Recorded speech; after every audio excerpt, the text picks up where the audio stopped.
Quand même que tu nous rappelles, je prends sur moi, un petit peu les propositions du collectif de la grue jaune. Donc, la proposition numéro 1 de la grue jaune tourne autour de la coparentalité et propose un contrat parental d'éducation en mairie. Ça revient aussi à un livret qui serait remis à ceux qui se marient, ou peut-être en union libre aussi, avec une perspective de résidence alternée égalitaire en cas de séparation automatique. Alors, la proposition numéro 1 aussi comprend des maisons de la coparentalité et de la conciliation et un conciliateur familial aussi. La proposition numéro 2 donc, privilégie la résidence alternée égalitaire comme l'amendement 108 qui a été voté il y a quelques semaines par les sénateurs mais pas encore par les députés. La proposition numéro 2 aussi parle de l'éloignement géographique volontaire où on espère que les enfants restent à l'endroit de la séparation. La proposition 2 parle aussi de la CAF qui pourrait gérer la pension alimentaire en fonction des ressources sans qu'on ait besoin de repasser par le juge. La proposition numéro 3 parle de la sensibilisation du public à cette résidence alternée égalitaire en cas de séparation.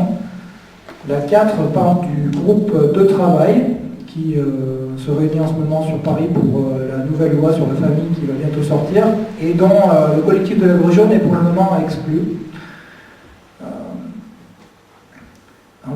La proposition 4 parle aussi de la maison de la coparentalité. La proposition 5 parle d'une autorité qui servirait à réhabiliter les parents évincés. La 6 parle du renforcement des peines en cas de calomnie et aussi instaure un délit d'emprise et d'aliénation parentale comme celui qui est dans la proposition 108 et parle aussi de travaux d'intérêt généraux et aussi de groupes de parole pour les parents qui seraient aliénants. La proposition 7 parle de déjudiciarisation par... j'arrive quand même à regarder. Et la dernière, la 8, parle du président du Conseil général qui aurait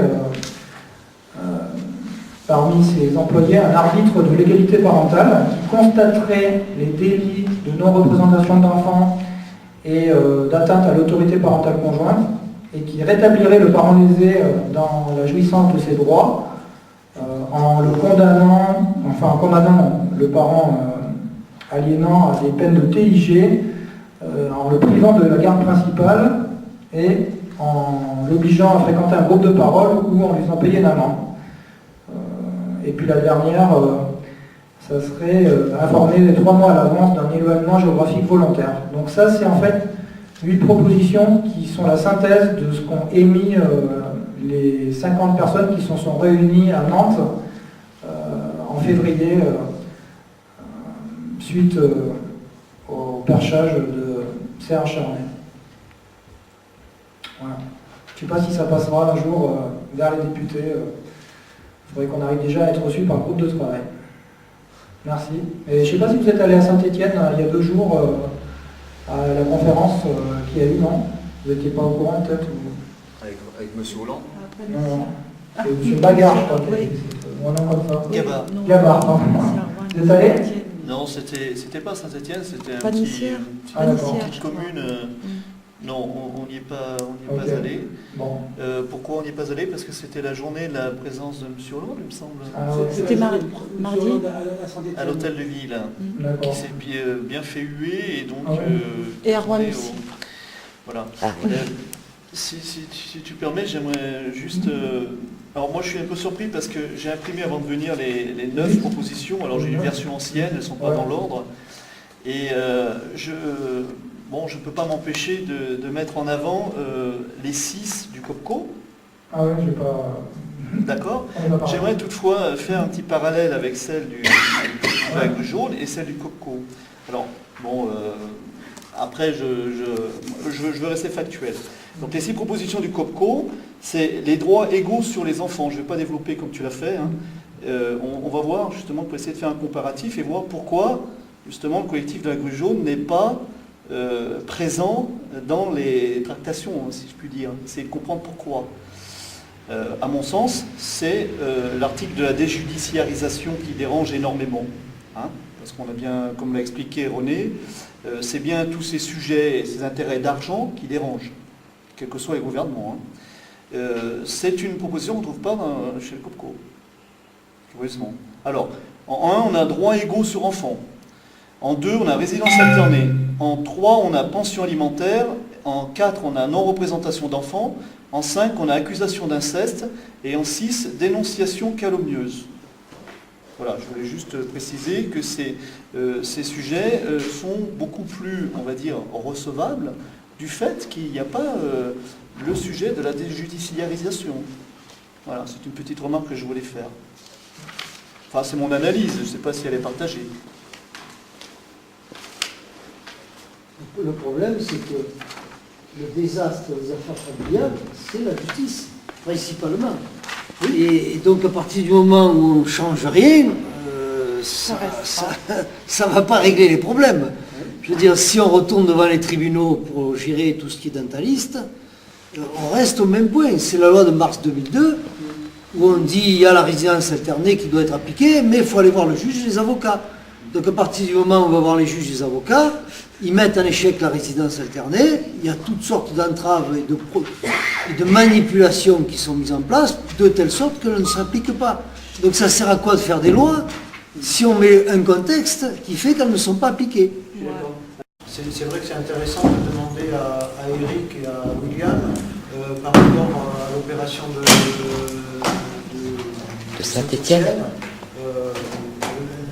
Là, c'est des propositions. Donc, l'idée, c'est d'aller au-delà de celles des propositions de la Grue Jaune et de coopter le COPCO pour faire quelque chose de plus consistant, voir d'autres associations. Après, c'est vrai que notre conférence était plutôt portée sur un constat qu'il faudrait peut-être maintenant aller vers des orientations actives, stratégiques. Et ça, c'est peut-être l'objet d'une prochaine conférence, j'imagine. Je voulais juste rapidement souligner un autre point qui me tient à cœur, enfin, que j'ai fait transpirer sur Facebook. C'est l'état actuel au niveau d'un article de loi, qui est un article du Code civil, hein, qu'on connaît bien, qui est le 379 2.9, qui est complètement interprété aujourd'hui. En tout cas, sur Saint-Étienne, c'est le cas. Qu'est-ce qu'il dit exactement? En définition, il est très clair. Il dit « La résidence de l'enfant peut être fixée en alternance au domicile de chacun des parents ou au domicile de l'un d'eux. » Il est clair. Il n'y a pas d'interprétation. Ça ne veut rien dire. Non, mais justement, il y a une faille dans le système. Et on crée, je vais le mettre avant parce qu'on a beaucoup parlé du conflit, on crée le conflit et on invoque le conflit. Les avocats sont très forts pour ça. En salissant le père, en l'excluant, ou la mère, hein, plus souvent le père, en le diffamant. Moi j'ai été attaqué, je ne suis pas le seul, hein, je ne suis pas là pour exposer mon sujet, mais le fait qu'il y ait conflit, mon avocat est allé porter en appel le fait qu'il y a des cas de jurisprudence, et je vais lire des cas de jurisprudence qui ont été exposés au juge, et il n'en a pas tenu compte. Ce cas de jurisprudence, alors il y a les références, hein, Rennes, 6e chambre, 11 février 2008, il y en a plein, hein, des cas de jurisprudence. Hein. La jurisprudence rappelle, après la définition, voilà, je te rejoins. Mais dans l'état actuel où on est encore dans la justice, il y a un abus de cet article du Code civil. Le conflit qui oppose deux parents ne peut servir utilement à faire échec à la demande de résidence alternée. D'accord? Ce qui reviendrait à ne jamais donner droit à une telle demande et à nier tout droit à la résidence alternée de l'enfant. Dans la mesure où, portée devant le juge, cette demande résulte nécessairement de l'existence d'un conflit. Ça, c'est un délibéré de Lyon, Paul 3, 3e chambre, 3 février 2011. Et il y a plein de cas de jurisprudence comme ça, où la résidence alternée a été accordée de ce fait. Voilà. Donc, il existe... J'ai utilisé des jurisprudences comme ça pour obtenir la garde alternée. Et pour moi, ça a fonctionné. Oui, alors pourquoi T'as mis combien d'années pour obtenir? Pourquoi à Saint-Étienne, j'allais y venir, pourquoi à Saint-Étienne ça ne marche pas? Parce que nous avons la présence de notre cher monsieur qui a pouvoir auprès des juges en tant que conseil, qui est monsieur Maurice Berger, pédopsychiatre, et qui tient le CHU de Saint-Étienne. Voilà.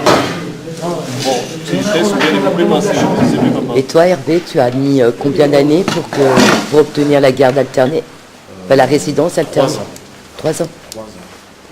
3 ans et 3 jugements. J'ai eu les 15 jours. Après, j'ai réussi à avoir du mardi soir au jeudi matin, Ouais. en élargissement de garde. Et comme la maman n'était pas d'accord, elle a fait appel de la décision et moi j'ai fait appel incident.